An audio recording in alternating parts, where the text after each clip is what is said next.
تو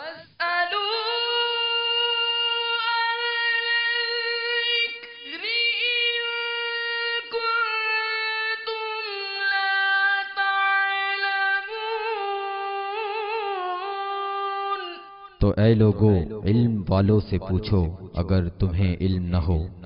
الحمدللہ رب العالمین والصلاة والسلام علی سید المرسلین، اما بعد فاعوذ باللہ من الشیطان الرجیم، بسم اللہ الرحمن الرحیم۔ الصلاة والسلام علیک یا رسول اللہ وعلی آلک واصحابک یا حبیب اللہ۔ الصلاة والسلام علیک یا نبی اللہ وعلی آلک واصحابک یا نور اللہ۔ میٹھے میٹھے اسلامی بھائیوں اور مدنی چینل کے ناظرین، سلسلہ دارالفتہ اہل سنت میں آپ کو ایک بار پھر مرحبا کہتے ہیں۔ الحمدللہ عز و جل اس سلسلے میں ہم شریعت کے احکام سیکھنے کی کوشش کرتے ہیں۔ آپ کی کالز ہوتی ہیں اور دارالفتہ اہل سنت کے ہمارے مدنی اسلامی بھائی جو مدنی عالم ہیں آپ کی کالز کے جواب عطا فرماتے ہیں۔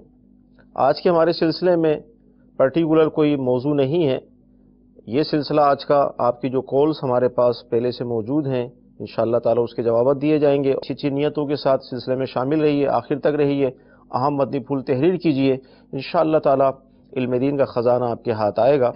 درود پاک کی فضیلت سے سلسلہ شروع کرتے ہیں۔ فرمان مصطفیٰ صلی اللہ تعالی علیہ وسلم ہے، جس نے مجھ پر 10 مرتبہ درود پاک پڑھا اللہ تعالی اس پر 100 رحمتیں نازل فرماتا ہے۔ صلو علی الحبیب صلی اللہ تعالی علی محمد صلی اللہ علیہ وسلم۔ ہم اپنے جو مدنی عالم ہیں دارالفتہ اہل سنت کے ان کو مرحبا کہتے ہیں۔ سلسلے میں ماشاءاللہ آپ نے وقت عطا فرمایا، تو سلسلے میں جو ہماری کالز موجود ہیں وہ دے دیجئے تاکہ ہم اس سے متعلق جوابات لے لیں۔ جی ارشاد فرمائیں۔ کال غلام عباس اتاری عرض کر رہا ہوں، ضلع ننکانہ صاحب کے شہر سیجروالا میں۔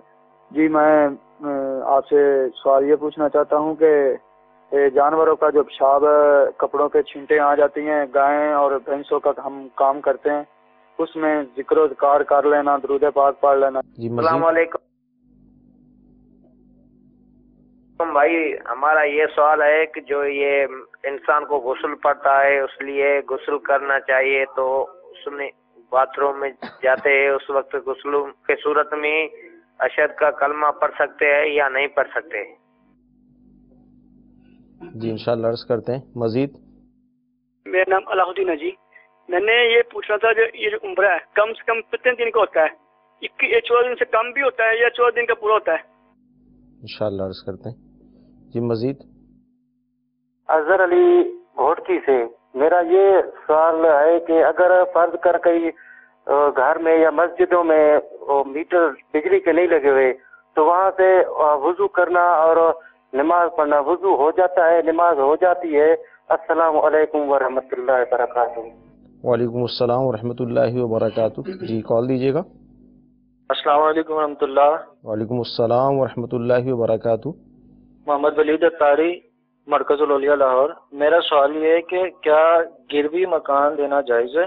اگر اس صورت میں کہ مثال کے طور پر 5 لاکھ روپے ایڈوانس اور 1000 روپے کرایہ رکھ دیا جائے، ایڈوانس کی صورت میں 5 لاکھ لے لیا جائے تو جائز ہے؟ انشاءاللہ عرض کرتے ہیں۔ غلام عباس بھائی تھے، جانوروں کا پیشاب کو جس طرح کا وہ کام کرتے ہیں، چھینٹے وغیرہ آ جاتے ہیں، تو اب ذکر و اذکار کر سکتے ہیں نہیں کر سکتے؟ الحمدللہ رب العالمین والصلاة والسلام علی سید الانبیاء والمرسلین، اما بعد فاعوذ باللہ من الشیطان الرجیم، بسم اللہ الرحمن الرحیم۔ گائے بھینس وغیرہ جانوروں کا جو پیشاب ہے جی یہ نجاست خفیفہ ہے۔ صحیح۔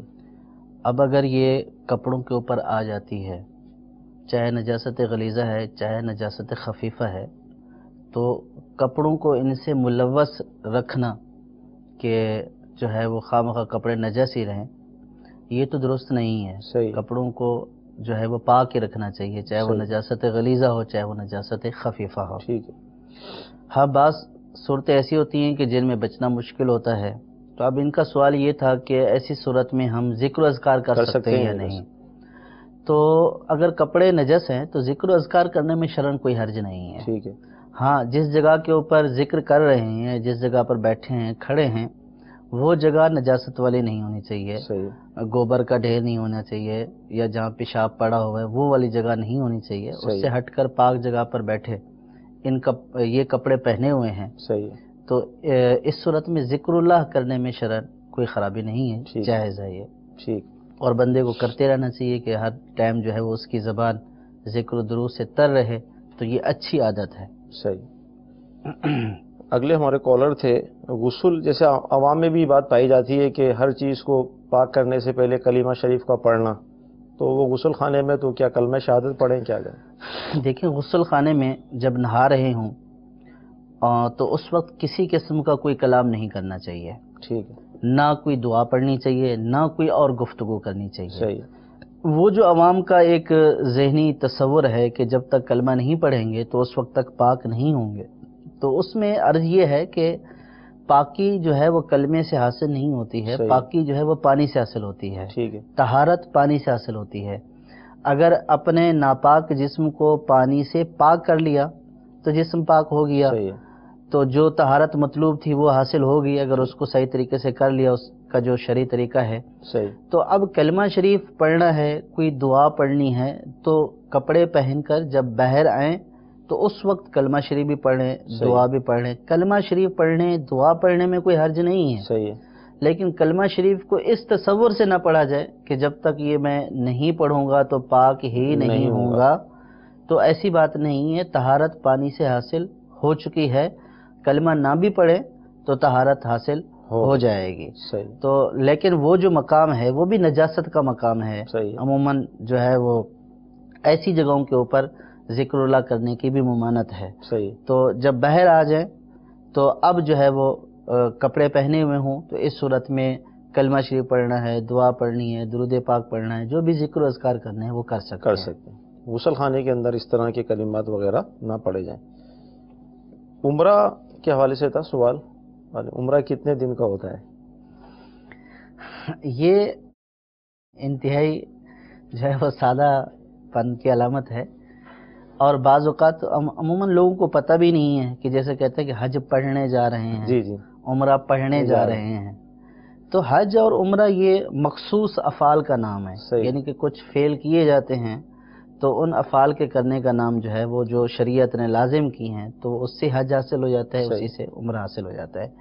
تو عمرہ نہ تو 14 دن کا ہے نہ 1 دن کا ہے، عمرے میں جو ضروری چیزیں ہیں وہ یہ ہے کہ جو بندہ احرام کے ساتھ مکہ شریف جائے گا، جو اس کے ارکان ہیں، طواف کرنا، سعی کرنا، اور پھر اس کے بعد حل کرنا، یہ سارے معاملات، یعنی کہ قصر کرے یا حل کرے۔ صحیح، عورتیں جو ہے وہ 1 پورے کے برابر جو ہے وہ بال کاٹیں گی، مرد کے لیے حل کرنا افضل ہے، اور قصر بھی کر لے گا تو ہو جائے گا، یعنی کہ اس کا واجب ادا ہو جائے گا۔ تو عمرہ تو ان افعال کا نام ہے کہ جا کر احرام باندھ کر جب جائیں گے تو جا کر طواف کریں گے، اور طواف کے بعد سعی کریں گے، اور سعی کر کے حل کریں گے، تو ہمارا عمرہ ہو گیا۔ تو یہ جو افعال ہیں اس کے لیے نہ تو دن کی ضرورت ہے، بلکہ یہ زیادہ سے زیادہ اگر کوئی آرام سے بھی کرے کہ 2 گھنٹے میں ان افعال سے فارغ ہو جاتا ہے۔ مطاف اگر خالی مل جائے تھوڑا سا، جی، تو اس سے پہلے بھی ہو سکتا ہے، اور بالکل آرام سے کرے، نارمل اس میں کرے، تو 2 گھنٹے میں یہ تمام اراکین عمرے کے ادا ہو جائیں گے۔ اب اس کا عمرہ ہو گیا۔ اب یہ جو 14 دن کے لیے ہوتا ہے یہ تو وہاں پہ جو ایک پیکج بنا ہوتا ہے، یا گورنمنٹ کی طرف سے یہ ہوتا ہے کہ جو بھی آئے گا وہ اتنے دن کے لیے آئے، اس کو اس سے زیادہ یہاں رہنا الاؤ نہیں ہے۔ تو مزید جو ہے وہ حرمین شریفین کی برکتیں حاصل کرے وہاں پہ، جو ہے وہ اب ظاہر ہے کہ جو جاتا ہے عمرے کے لیے تو صرف اس لیے نہیں جاتا کہ عمرہ کر کے واپس آ جائے، وہاں جو ہے وہ حرمین شریفین کی برکتیں حاصل کرے، وہاں کے مقدس مقامات کی زیارت کرے، پھر مکے سے مدینہ شریف کی حاضری۔ تو یہ جو افعال ہیں تو یہ کوئی فرض یا واجب نہیں ہے، جو عمرہ ہے وہ ان مخصوص افعال کا نام ہے، اس کے لیے نہ تو 14 دن کی ضرورت ہے نہ 15 دن کی، بس جتنے ٹائم میں یہ ادا ہو جاتے ہیں تو ان افعال کو ادا کرے تو عمرہ ہو جائے گا۔ سبحان اللہ، کرنے والے ایک دن میں 2 3 بھی کرتے ہیں۔ ہاں، اب اس میں یہ ہوتا ہے کہ اب یہ بھی بعض اوقات یہ ہوتا ہے کہ پھر دوبارہ بھی کیا کر سکتے ہیں۔ جی جی، تو اس میں یہ ہے کہ عمرہ ایک کر لیا تو اس احرام سے فارغ ہو گئے جب اس کے تمام اراکین ادا کر لیے، اب چونکہ یہ جو ہے وہ وہاں مکی کے حکم میں ہے، اب یہ جو ہے وہ حدود حرم جو مسجد عائشہ ہے سے عموماً لوگ جاتے ہیں رضی اللہ تعالیٰ عنہ، تو وہاں سے احرام باندھ کر آئے اور دوبارہ عمرہ کر لے۔ اب دن بھر میں جتنے بھی اللہ تعالیٰ نے اس کو طاقت دی ہے، استطاعت دی ہے، جتنے بھی عمرے کرنا چاہے اس طرح وہ دن بھر میں کر سکتا ہے، عمرہ کرے، طواف کرے خانہ کعبہ شریف کا، نوافل ادا کرے، قرآن پاک کی تلاوت کرے کہ اللہ تبارک و تعالیٰ نے حرم پاک جیسی مقدس جگہ کے اوپر آنے کی سعادت بخشی ہے، تو جہاں ایک نیکی کا ثواب جو ہے وہ 1,00,000 کے برابر ہے، تو وہاں پہ حرم کی جب اللہ تبارک و تعالیٰ نے وہاں کا قیام میسر فرمایا ہے، عطا فرمایا ہے، اللہ تعالیٰ کی رحمت سے وہاں پہ پہنچ گئے، تو نیک اعمال کرے، روزہ رکھے، تو اپنے جتنا بھی وقت ہے عبادات میں گزارے، دیگر عبادات بھی ہیں، عمرہ بھی ہے، چاہے تو عمرہ کرے، اسی ایک عمرے پر اکتفا کرے کہ جو احرام باندھ کر گیا تھا اسی کو کر لے، چاہے تو اور بھی عمرے جو ہے وہ کر سکتا ہے۔ اب اس میں کرنے بھی چاہیے، ایک طرح کی آسانی بھی ہے کہ یہاں سے جو ہے وہ 70, 80, 90 ہزار روپیہ خرچ کر کے لاکھوں خرچ کر کے گیا جاتے، اور ایک عمرہ جو ہے وہ جا کر جو ہے اس نے کر لیا، یہ وہاں جانے کا کرایہ اور خرچہ ہو گیا۔ اب وہاں کا عمرہ جو مسجد عائشہ سے کیا جاتا ہے یا جو ہے حدود حرم سے کہیں سے بھی احرام باندھ کر کیا جاتا ہے، وہ تو 2, 4, 5 ریال میں ہو جاتا ہے۔ صحیح بات۔ تو ایک طرف آپ ہزاروں خرچ کر کے گئے تو وہ عمرے کی سعادت پائی، اور ایک وہ سعادت ہے کہ جو آپ کو 2, 4, 5 ریال میں حاصل ہو جائے گی، سبحان اللہ۔ تو اس میں بندے کو چاہیے کہ وہ سعادت بھی حاصل کرے، دیگر جو عبادات ہیں ان کی سعادتیں بھی حرم پاک میں حاصل کرے۔ سبحان اللہ، اللہ تعالیٰ ہم سب کو بار بار یہ سعادت نصیب کرے، آمین۔ تو عمرہ 14 دن کا نہیں ہوتا، آپ کو جواب مل گیا، مخصوص اس کے ارکان جو ادا کرنے، ایک دن میں 2, 3 مرتبہ بھی عمرہ ہم کر سکتے ہیں۔ ایک ہمارے کالر تھے، بجلی کی جو چوری ہوتی ہے، اب بجلی کی چوری ہو رہی ہے، میٹر ہی نہیں لگا، تو اس مقام پر نماز پڑھنا، اس سے آنے والے موٹر کے ذریعے جو پانی آتا ہے اس سے وضو کرنا کیسا؟ دیکھیے کہ جہاں میٹر نہیں لگا ہوا، سائل کا سوال یہ تھا کہ وہاں پہ، تو جہاں میٹر نہیں لگا ہوا تو وہاں پہ ہر جگہ ہم یہ نہیں کہیں گے کہ چوری کی بجلی ہے۔ صحیح ہے۔ بعض جگہوں پر کنڈے اتھرائز بھی ہیں، ٹھیک ہے، یعنی کنڈا لگا ہوا ہے اور جو متعلقہ محکمہ ہے اس کی طرف سے باقاعدہ بل ہوتا ہے، بل ادا کیا جاتا ہے۔ اچھا، بعض علاقوں میں، یہاں باب المدینہ میں بعض علاقوں میں انہی کے اوپر اتھرائز کر دیے گئے ہیں اور وہ بل ادا کر رہے ہیں اگرچہ میٹر نہیں ہے۔ صحیح ہے۔ لیکن جہاں پہ غیر قانونی کنڈا لگا ہوا ہے، صحیح، میٹر نہیں لگایا، غیر قانونی کنڈا لگایا ہے، تو یہ غیر قانونی کنڈا لگانا ناجائز ہے، صحیح، لیکن اس مسجد میں نماز پڑھنا ناجائز نہیں ہے۔ صحیح، یہ انتظامیہ کی غفلت ہے، یا یوں سمجھیں کہ انتظامیہ والوں کی نااہلی ہے صحیح، کہ یہ مسلمانوں کا مقدس مقام ہے، تو اس مقدس مقام کو اس طرح کی ناجائز علیشوں سے پاک رکھیں۔ صحیح، جب آپ نے مسجد بن گئی اور اللہ تبارک و تعالیٰ کی رحمت سے مسلمان مساجد کے معاملے میں تعاون کرتے ہیں، صحیح ہے، عطیات اپنے دیتے ہیں اور مسجد میں خرچ کرنا کار خیر ہے، ثواب کا باعث ہے، صحیح، تو جب مسلمان دیتے ہیں عطیات تو صرف سستی اور کاہلی سے جو ہے وہاں پہ میٹر نہ لگانا، کنڈا لگا لینا، تو یہ ناجائز و حرام ہے۔ لوگوں کو باتیں بنانے کا بھی، جی بالکل، لوگ کیا باتیں بنائیں گے، یعنی کہ یہ تو سیدھا سیدھا وہ ہوا نا، مسجد کے اوپر آیا نا، اب وہ مسجد کی انتظامیہ کو برا بھلا کہتے ہیں۔ صحیح بات ہے، غیبت ہے، تو مسجد کی انتظامیہ کی برائی بھلائی الگ، ظاہر ہے کہ مسجد کو تو کچھ نہیں کہا جا سکتا اور وہ جائز بھی نہیں ہے، اور بعض صورتوں میں کفر بھی ہے، صحیح، تو وہ انتظامیہ کے اوپر ہی اس کی طعن و تشنیع آتی ہے۔ تو اگر یہ انتظامیہ والوں کی غفلت سے ہے، صحیح، یہ انتظامیہ والوں کو بھی مورد الزام اس وقت ٹھہرایا جا سکتا ہے کہ جب ان کی غفلت کی وجہ سے نہ لگ رہا ہو، صحیح، اور اگر محکمے کی طرف سے پیچیدگیاں ہیں یا اس طرح کے معاملات ہیں تو پھر محکمے والوں کو بھی اس بات کا غور کرنا چاہیے کہ مسلمانوں کے مسجد جو ہے وہ مقدس مقام ہے، شعائر اسلام میں سے ہے، صحیح، تو ان جگہوں کے اوپر بجلی کی فراہمی یا اس طرح کے میٹر کی فراہمی اگر انتظامیہ کی طرف سے درخواست دی جاتی ہے تو ہنگامی بنیادوں کے اوپر کرنی چاہیے، تاکہ مسلمان جو ہے وہ اہتمام کے ساتھ لائٹ میں، روشنی میں، اور دیگر آج کل سارے کام جو ہیں وہ بجلی کے اوپر ہیں اور معطل ہو کر رہ جاتے ہیں۔ صحیح بات، پنکھا نہیں چل رہا اور جو ہے وہ موٹر نہیں چلے گی تو پانی کیسے آئے گا، وضو وغیرہ کے معاملات ہیں، تو اس صورت میں محکمے والوں کو بھی چاہیے کہ وہ مساجد اور مدارس وغیرہ جو اس طرح کے جو ہے وہ ہمارے مذہبی مقامات ہیں جہاں پہ لوگ عبادات کرتے ہیں پڑھتے ہیں، تو ان کو ہنگامی بنیادوں کے اوپر یہ فیسلٹی دینی چاہیے، اور انتظامیہ والوں کے اوپر بھی لازم ہے کہ خدا را وہ مسجد کو اس طرح کے غلط تصرفات سے پاک کرے، اور جو ہے وہ کنڈے لگا کر مسجد کی بجلی نہ چلائے صحیح، اور ناجائز کام نہ کریں۔ لیکن یہ یاد رہے کہ یہ کنڈا لگانا ہی ناجائز ہے، یعنی یہ کنڈا لگانے والے ناجائز کام کا ارتکاب کر رہے ہیں، لیکن اس مسجد میں نماز پڑھنا ناجائز نہیں، نماز ہو جائے گی، نماز ہو جائے گی۔ ٹھیک۔ مکان کو گروی رکھنا یا لینا کچھ پیسوں کے حوالے سے سوال تھا ہمارا۔ یہ سوال جو ہے وہ اصل میں جو جس صورت کو انہوں نے گروی قرار دیا ہے جی جی، وہ گروی کی صورت نہیں ہے، جی، وہ یہ تھا کہ جو ایڈوانس دیا جاتا ہے مکان کرائے پر لیتے وقت، جی جی، وہ زیادہ مقرر کر دیا، صحیح، مثلا 5 لاکھ روپے مقرر کر دیے، اور اس کا کرایہ جو ہے وہ 1000 مقرر ہو گیا۔ صحیح، اگر ایڈوانس کم ہوتا تو کرایہ زیادہ ہوتا۔ تو یہ صورت گروی رکھنے کی نہیں ہے، یہ صورت اجارے کی ہے، اور اجارے میں جو ایڈوانس لیا جاتا ہے تو بعض لوگ جو ہے وہ چونکہ یہ زیادہ رقم لی جا رہی ہے اور کم کرایہ لیا جا رہا ہے تو اس لیے اس کو گروی سے انہوں نے تشبیہ دی ہے، لیکن یہ گروی نہیں ہے، یہ اجارہ ہے۔ اگر اس طرح کوئی اجارہ کرتا ہے کہ بھئی آپ ایڈوانس اتنا دے دیں اور آپ کا کرایہ اتنا ہوگا تو شرعاً اس میں کوئی حرج نہیں ہے، جائز ہے۔ بقیہ جو گروی کے معاملات ہیں، مکان گروی رکھنا ہے اور جو ہے وہ گروی رکھ کر پھر اس سے نفع اٹھانا ہے یا کسی کو اجارے پر دے دینا ہے تو یہ ناجائز ہے۔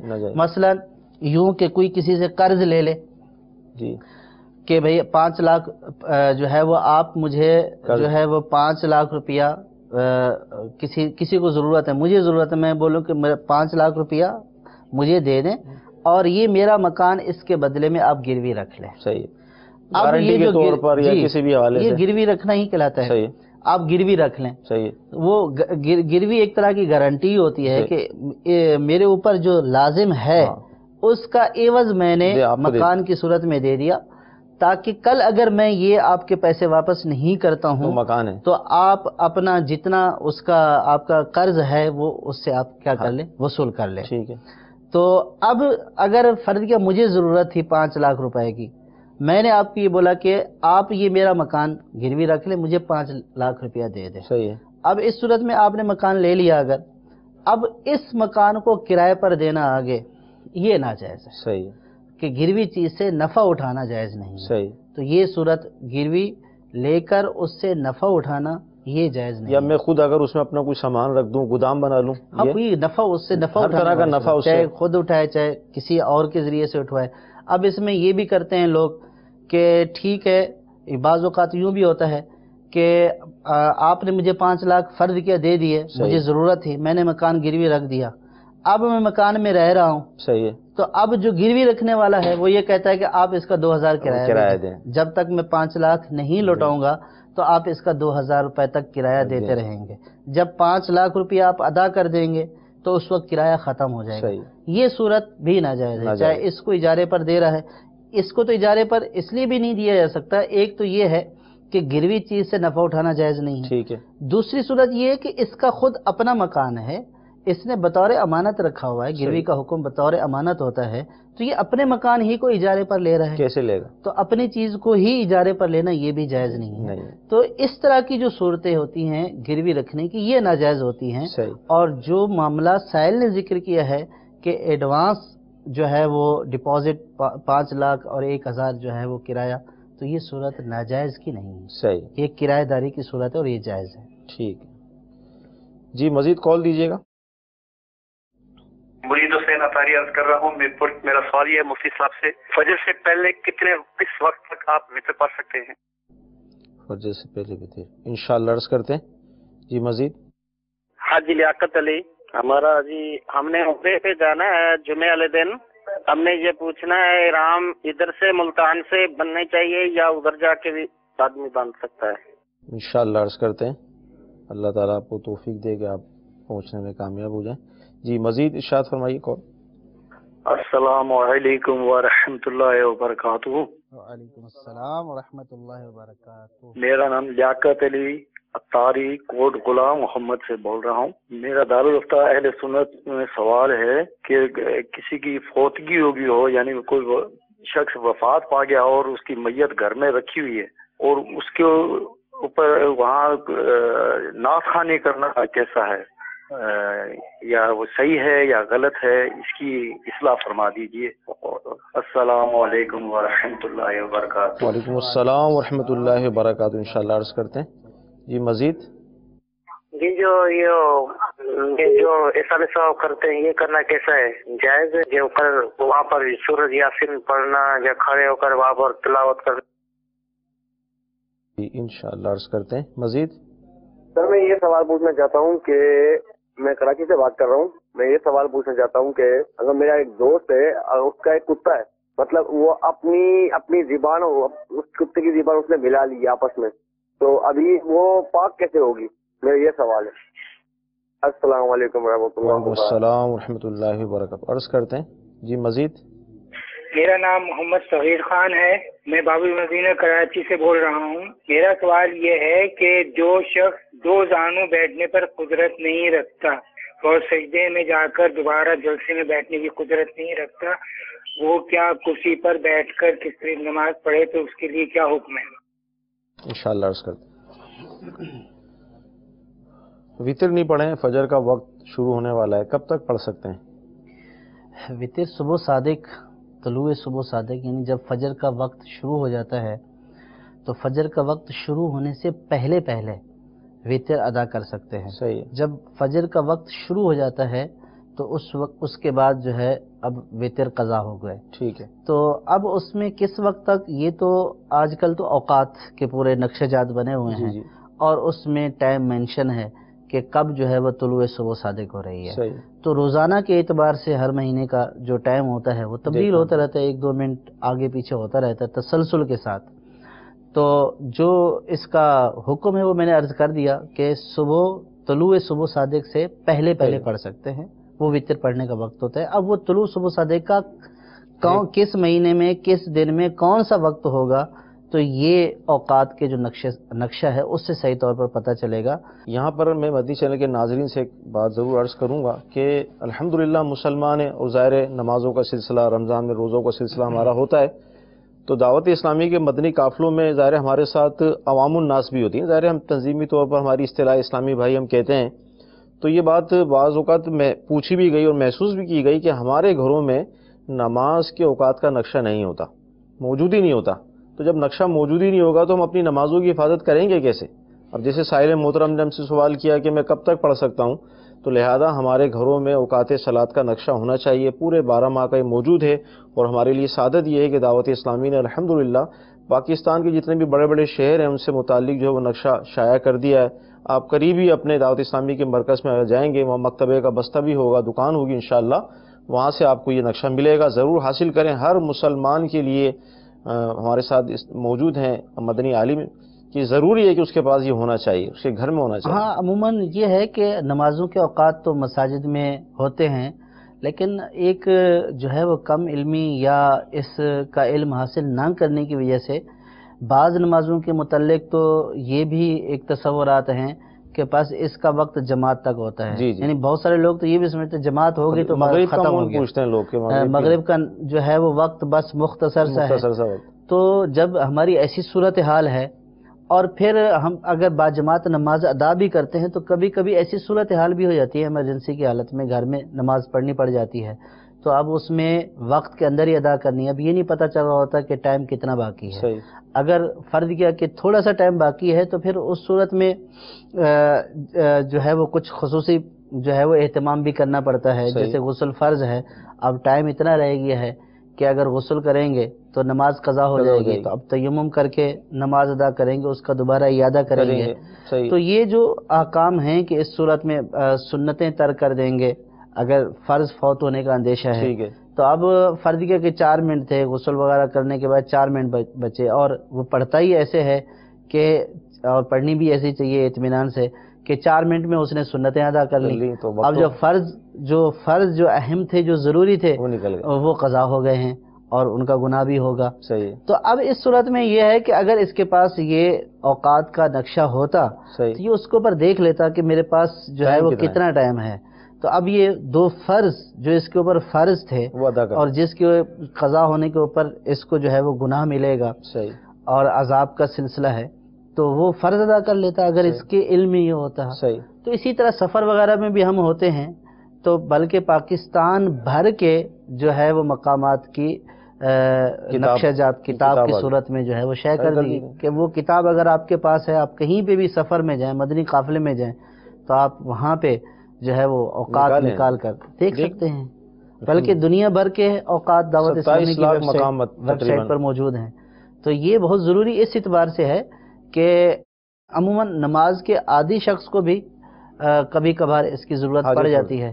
اب سفر میں جا رہا ہے، فرض کہ باب المدینہ ہی میں سفر کر رہا ہے، صحیح، کہ اب کسی ایسی اس میں جا رہا ہے کہ اب نماز کا وقت جا رہا ہے، تو اگر اس کے پاس اوقات کا نقشہ ہوگا تو کم از کم اپنی نماز کو محفوظ کرنے میں، اس کی حفاظت کرنے میں کامیاب ہو جائے گا. نیت کر لیں کہ انشاءاللہ ضرور حاصل کریں گے. لیاقت بھائی ہمارے ملتان شریف سے عمرے پہ تشریف لے جا رہے ہیں، تو احرام کہاں باندھیں، کب باندھیں؟ دیکھیں کہ جو شخص آفاقی مکہ شریف جانے کی نیت سے مکہ کا سفر کرتا ہے، چاہے وہ تجارت کا ہو، چاہے وہ حج کا ہو، چاہے وہ عمرہ کا ہو، صحیح، تو میقات سے پہلے اس کو احرام باندھنا ہے. ٹھیک ہے، یعنی میقات احرام کے ساتھ ہی جو ہے وہ کراس کرنا ہے. صحیح. تو اب جو ملتان سے جا رہا ہے تو چاہے وہ ملتان سے باندھ لے احرام، صحیح، چاہے وہ جہاز میں باندھ لے، صحیح، لیکن میقات کراس ہونے سے پہلے جو ہے وہ اس کا حالت احرام میں ہونا ضروری ہے، نہیں تو دم لازم ہو جائے گا. صحیح.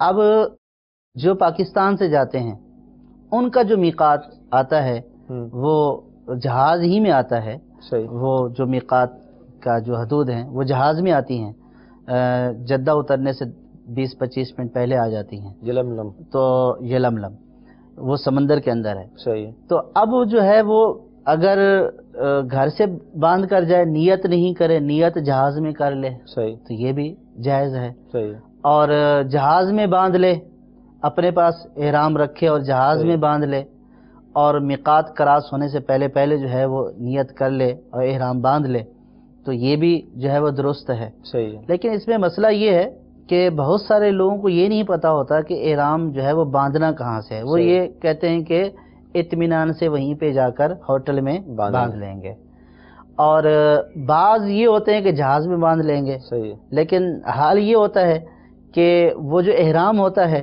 وہ سامان کے اندر پیک ہوتا ہے، سامان لگیج میں چلا گیا، اب جہاز میں بیٹھے ہوئے ہیں کہ اب کسی کے پاس نہ دوسرا احرام تو ہو سکتا ہے کہ کسی کے پاس ہو، لیکن شرما شرمی اتنی ہوتی ہے کوئی مسئلہ ہی نہیں ہے، تو وہ مانگتے بھی کسی سے نہیں ہے کہ بھئی احرام دے دو، میرا جو ہے وہ بغیر احرام کے داخل ہو جاؤں گا. تو بہت سارے لوگ یوں بھی کرتے ہیں. تو لہٰذا احتیاط اسی میں ہے کہ احرام جو ہے وہ گھر سے یا ایئرپورٹ پر جو ہے وہ اطمینان سے باندھ لے، نیت نہیں کرے، جب جہاز میں بیٹھ جائے تو نیت کر لے. تو یہ ایک بہتر صورت ہے اور اس میں غلطی کا امکان کم ہے. تو ہمارا جو میقات جو آتی ہے وہ چونکہ وہ جہاز کے اندر آتی ہے، اور بہت سارے لوگ ایسے بھی ہوتے ہیں جو گاؤں دیہات وغیرہ سے جن نے زندگی میں پہلی دفعہ جہاز میں سفر کر رہے ہوتے ہیں، تو اب ان کو یہ بھی نہیں پتا ہوتا کہ جہاز میں ہم نے کہاں باندھنا ہے، کہاں نہیں باندھنا ہے. تو شرما شرمی بیٹھے رہتے ہیں، بولتے ہیں جب اتریں گے تو وہاں پہ اطمینان سے باندھ لیں گے، حالانکہ اپنے اوپر جو ہے وہ دم لازم کروا چکے ہوتے ہیں اس غلطی اور اس غفلت کی وجہ سے. لہٰذا عمرے پر جائیں لیکن عمرے کے احکام سیکھ کر جائیں، حج پر جائیں حج کے احکام سیکھ کر جائیں، تاکہ کم از کم جو ہے وہ بلکہ غلطی ہو ہی نہ، اور اگر ہو بھی تو غلطی کا امکان کم رہے اگر ہم سیکھ کر جائیں گے. اگر بغیر سیکھے جائیں گے تو پھر یہ ہے کہ ہو سکتا ہے کہ غلطیاں زیادہ کر کے آ جائیں. ایک نفلی کام تھا اور گناہ کر کے آئے اس میں اپنی لا علمی کی وجہ سے. تو لہٰذا میقات سے پہلے احرام باندھ لینا چاہیے. اس کے لیے امیر علیہ سنت کی کتاب رفیق المعتمرین، یہ عمرے سے متعلق کتاب ہے، اس کو حاصل کر لیں. بغیر علم دین حاصل کیے عمرے پہ جائیں گے، حج پر جائیں گے تو غلطیاں ہو جاتی ہیں. اور ہمارا یہ سلسلہ بھی اسی لیے رکھا گیا تاکہ امت کی خیر خواہی ہو اور شریعت کے احکام انہیں سکھائے جائیں. اور یہ اس وقت جو گفتگو ہو رہی ہے آپ کو ایک ترغیب دلائی جا رہی ہے کہ آپ اس طرح سیکھ کر یہ کام کریں گے تو انشاءاللہ عز و جل کام آپ کا صحیح ہوگا. لیاقت بھائی تھے ہمارے یہ سندھ سے، فرما رہے ہیں کہ فوت میت رکھی ہے تو میت کے سامنے ہم نعت خوانی وغیرہ کر سکتے ہیں؟ شرعاً کوئی اس میں قباحت تو نہیں ہے؟ میت کو اگر ڈھانپا ہوا ہے کپڑے کے اندر تو قرآن پاک کی تلاوت کرنا، ذکر و اذکار کرنا سب جائز ہے. ٹھیک. اور اس میں شرعاً کوئی حرج نہیں. نعت خوانی بھی کر سکتے ہیں؟ نعت خوانی بھی کر سکتے ہیں. اسی طرح ایک اسلامی بھائی تھے، ایصال ثواب کرنا کیسا؟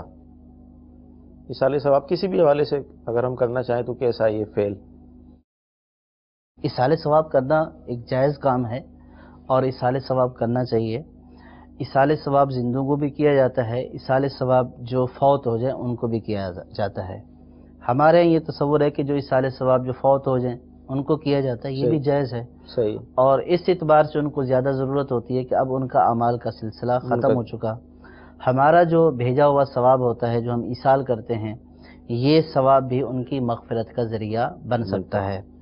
تو اس لیے بندہ کوئی سی بھی جو ہے وہ بدنی عبادت کرے، کوئی مالی عبادت کرے، ہر طرح کی عبادت کا ثواب اپنے مرحومین کو پہنچا سکتا ہے. صحیح. اور اس کا ثواب مرحومین تک پہنچتا ہے. یہ جو ہے وہ قرآن سے بھی ثابت ہے، احادیث پاک سے بھی ثابت ہے. حدیث پاک میں آیا کہ حضرت سعد رضی اللہ تعالی عنہ سرکار صلی اللہ تعالی علیہ وسلم کی بارگاہ میں حاضر ہوئے، عرض کی یا رسول اللہ صلی اللہ تعالی علیہ وسلم، سعد کی ماں کا انتقال ہو گیا، اب اس کے لیے کیا کیا جائے؟ تو سرکار صلی اللہ تعالی علیہ وسلم نے فرمایا کہ اس کے لیے کنواں کھدوا دو. تو انہوں نے کنواں کھدوایا اور کہا کہ یہ سعد کی ماں کے لیے ہے. سبحان اللہ. تو یہ جو ان کا یہ فعل تھا، سرکار صلی اللہ تعالی علیہ وسلم کا فرمانا کہ کنواں کھدوا دو اور ان کی طرف منسوب کرنا، یہ ایصال ثواب ہی ہے. تو اس لیے ایصال ثواب جو ہے وہ کرتے رہنا چاہیے. اب وہ یاسین پڑھ کر ہو، سورہ ملک پڑھ کر ہو، جو ہے وہ سورہ اخلاص پڑھ کر ہو، کوئی بھی نیکی، کوئی سی بھی نیکی چھوٹی ہو بڑی ہو، اس کا ثواب ایصال کیا جائے گا. اور نہ صرف اس کو پہنچے گا اللہ کی رحمت سے، بلکہ ایصال ثواب کرنے والے کو بھی اس کا ثواب پہنچے گا. بلکہ روایات میں آیا کہ یہ جتنے لوگوں کو کرے گا اتنے لوگوں کے برابر اس کو ثواب ملے گا. سبحان اللہ. تو یہ اپنے لیے بھی ایک عمل خیر ہے اور اپنے مسلمانوں کے لیے بھی یہ بھلائی اور عمل خیر ہے. کہ اس سے بڑھ کر کسی مسلمان کے لیے بھلائی کیا ہوگی کہ جب اس کا اعمال کا سلسلہ منقطع ہو گیا اور اس کو جو ہے وہ ثواب کی ضرورت ہے، اس کا بھائی اس کے لیے ثواب پیچھے بھیجتا رہتا ہے. اور قرآن پاک میں بھی ہے کہ وہ لوگ جو بعد میں ہیں تو وہ یہ کہتے ہیں کہ اے ہمارے اللہ، ہمارے ان بھائیوں کی مغفرت فرما کہ جو ہم سے پہلے جا چکے ہیں. تو اس طرح ان کے لیے یہ دعا کرنا، یہ ایصال ثواب کی یہ جو آیت ہے یہ ایصال ثواب کی اصل ہے کہ ان کے لیے دعائے مغفرت کرنا اور ان کے لیے ایصال ثواب کرتے رہنا یہ جائز ہے، شرعاً ثابت ہے. اور یہ اپنے ساتھ بھی بھلائی اور کار خیر ہے اور یہ دوسروں کے ساتھ بھی بھلائی اور کار خیر ہے. انشاءاللہ ایصال ثواب کرتے رہیں گے انشاءاللہ عز و جل اور ثواب پاتے رہیں گے. ایک کالر تھے ہمارے، ان کا کوئی دوست ہے، دو یہاں سوال بن جائیں گے. ایک تو یہ کہ کتا پالنا کیسا، اور دوسرا بتا رہے ہیں کہ دوست نے اپنی زبان کتے کی زبان سے ملا دی. بعض ہوگا نا اپنا فن کا اظہار کرتے ہیں، دکھاتے ہیں، تو یہ زبان جو ملائی تو اب زبان ان کی ناپاک ہو گئی جیسے وہ فرما رہے ہیں، پاک کیسے ہوگی؟ یہ بدقسمتی سے فن نہیں ہے، یہ اب ایک فیشن بن چکا ہے. کتوں کو پالنا بھی ایک فیشن بن چکا ہے. اور جہاں ہمیں یہود و نصارہ کی بہت ساری عادات مسلمانوں کے اندر سرایت کر چکی ہیں، تو ان میں سے ایک غلط جو وہ عادت ہے وہ یہ کتوں کے پالنے والی بھی ہے. ہاں، کتا پالنا کسی صحیح غرض کے لیے جائز ہے، جانوروں کی حفاظت کے لیے، گھر کی حفاظت کے لیے یہ جائز ہے، اس کا حدیث پاک میں بھی ذکر ہے. لیکن شوقیہ طور پر پالنا اس کی شرعاً اجازت نہیں ہے، بلکہ حدیث پاک میں یہ فرمایا کہ جس گھر میں کتا ہوتا ہے یا تصویر ہوتی ہے یا جنبی شخص ہوتا ہے تو اس گھر میں رحمت کے فرشتے داخل نہیں ہوتے ہیں. تو اب ہم نے دوسروں کا کلچر لے لیا اور یہ ایک ہماری مطلب ہے کہ عوام کی عموماً عادت ہے کہ جو بھی الٹی سیدھی بات آتی ہے ہم ایک دین کو پیروکار ہیں، ایک دین کو فالو کرنے والے ہیں. ہمارا کوئی سا بھی کام ہو، چاہے وہ دنیاوی طور پر ہو، دینی طور پر، ہم نے اس کو اس پیمانے پر رکھنا ہے، اس چیز کے اوپر، اس میزان پر رکھنا ہے کہ شریعت ہمیں اس کی اجازت دیتی ہے یا نہیں. صرف یہ نہیں کہ یہ ایک فن ہے اور لوگ اچھا لگ رہا ہے تو واہ واہ ہو رہی ہے، یہ نہیں ہے.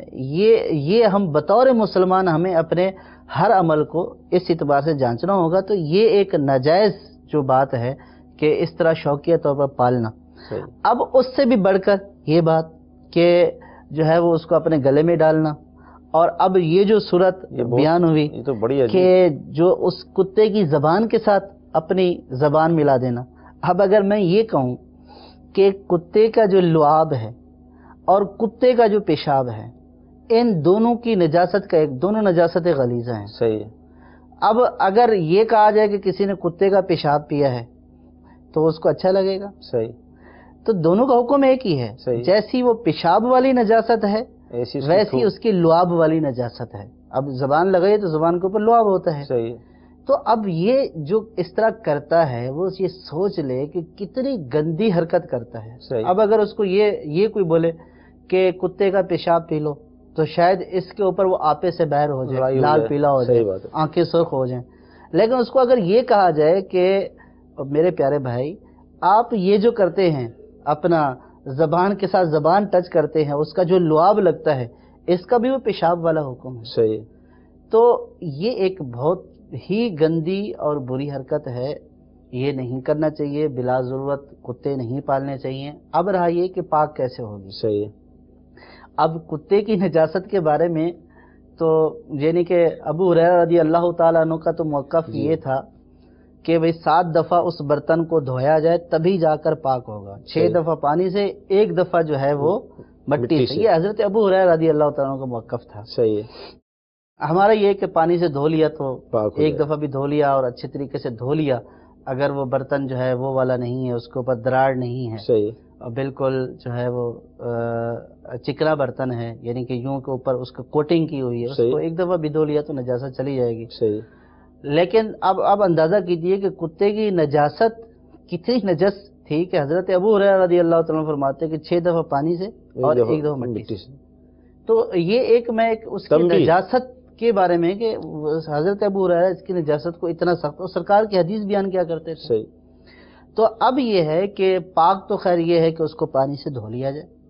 پانی سے جب دھل جائے گی تو پاک ہو جائے گی. اب ایک ہی ذریعہ ہے پاکی کا کہ پانی سے دھونے سے پاک ہو جائے گی. کلی کر لیں 2-3 مرتبہ. لیکن یہ عادت اور یہ جو فعل کیا جا رہا ہے کتنا برا فعل ہے. اور ہماری بدقسمتی یہ ہے اس وقت ہمارے معاشرے کی کہ جو تھوڑا سا وہ اپنے سٹیٹس کو ظاہر کرنے کے لیے جی اس نے کتا پالا ہوا ہے، وہ کتا اس کے بیڈ روم میں ہے، وہی کتا اس کے ساتھ سویا ہوا ہے، اپنے بچوں کو ساتھ نہیں سلاتا ہے، کتے کو ساتھ سلاتا ہے. اپنے بچے کو اس نے کبھی نہیں نہلایا ہوگا، کتے کو نہلا رہا ہے.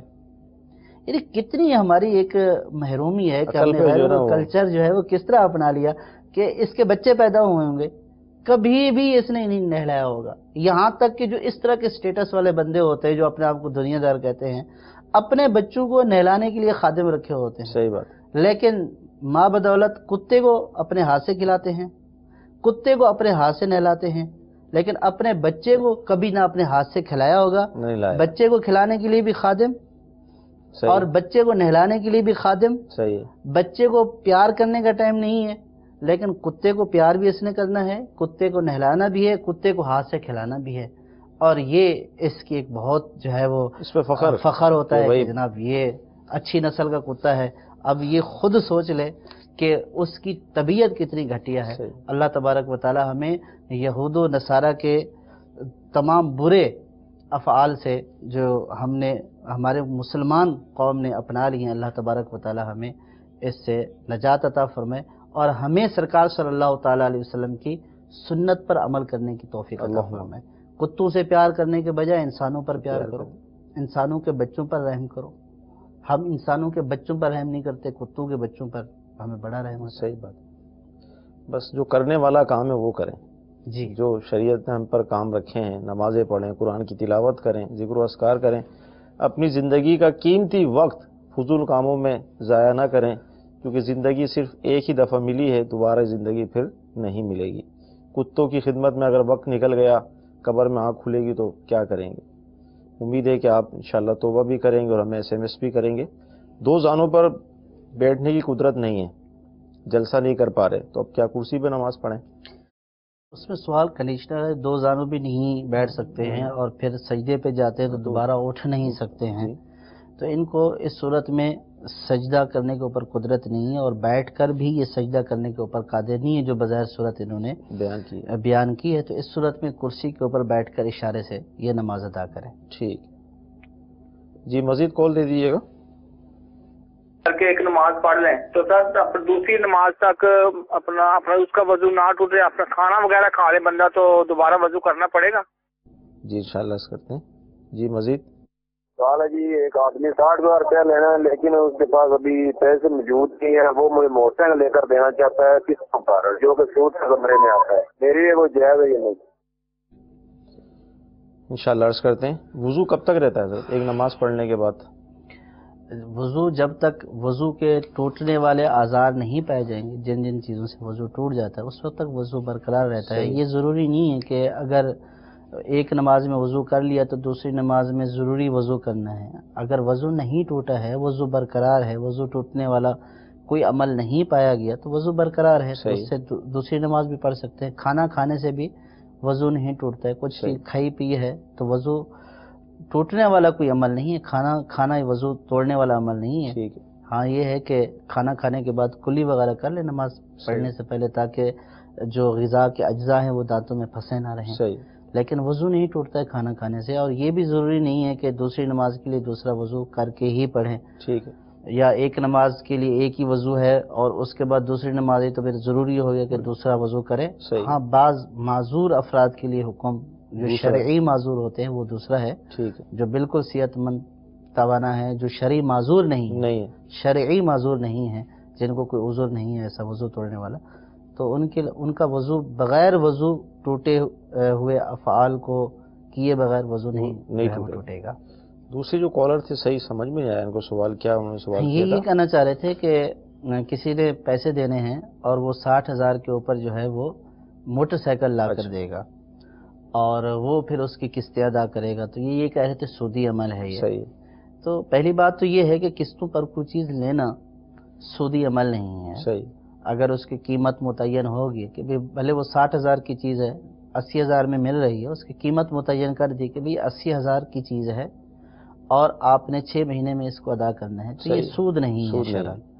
اور اگر اس کے کسی نے پیسے دینے ہیں اور یہ راضی ہے کہ آپ ٹھیک ہے مجھے 60,000 دینے ہیں، 60,000 کی موٹر سائیکل جو ہے وہ اٹھوا کر دے دے، صحیح، تو اس کا یہ موٹر سائیکل لینا اگر یہ راضی ہے تو جائز ہے۔ صحیح۔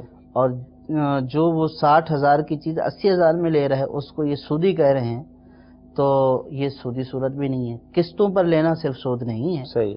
ہاں بعض اوقات اس میں ناجائز شرائط شامل ہوتی ہے قسطوں میں لینے میں چیز، اگر ناجائز شرائط شامل ہیں تب بھی وہ سود نہیں کہلائے گا، صحیح، وہ ایک عقد فاسد ہو جائے گا۔ صحیح۔ تو لہٰذا اس کو تو سود ہم نہیں کہیں گے۔ اگر کوئی اس کے علاوہ صورت ہے کہ جس میں اشکال ہے کہ بھئی یہ سود ہو رہا ہے، صحیح، تو وہ صورت بیان کرنے سے ہی اس کا پتہ حکم چلے سامنے آئے گا۔ ٹھیک، سلسلے کا وقت ہمارا ختم ہو چکا ہے۔ ماشاءاللہ بہت زبردست گفتگو ہوئی، آپ کے سوالات کے جوابات بھی دیے گئے، تو اسی طرح آپ اپنے سوالات کرتے رہیں، انشاءاللہ جوابات ملتے رہیں گے اور یوں علم دین کا خزانہ ہمارا بڑھتا چلا جائے گا۔ اللہ تعالیٰ کی بارگاہ میں دعا کرتے ہیں کہ اللہ تعالیٰ ہمارا آج کا یہ سلسلہ اپنی بارگاہ میں قبول فرمائے۔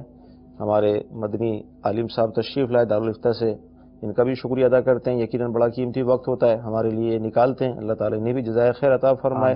دارالفتہ اہل سنت دیکھتے رہیے، انشاءاللہ علم دین میں اضافہ ہوتا رہے گا۔ صلو علی الحبیب صلی اللہ تعالی علی محمد صلی اللہ علیہ وسلم۔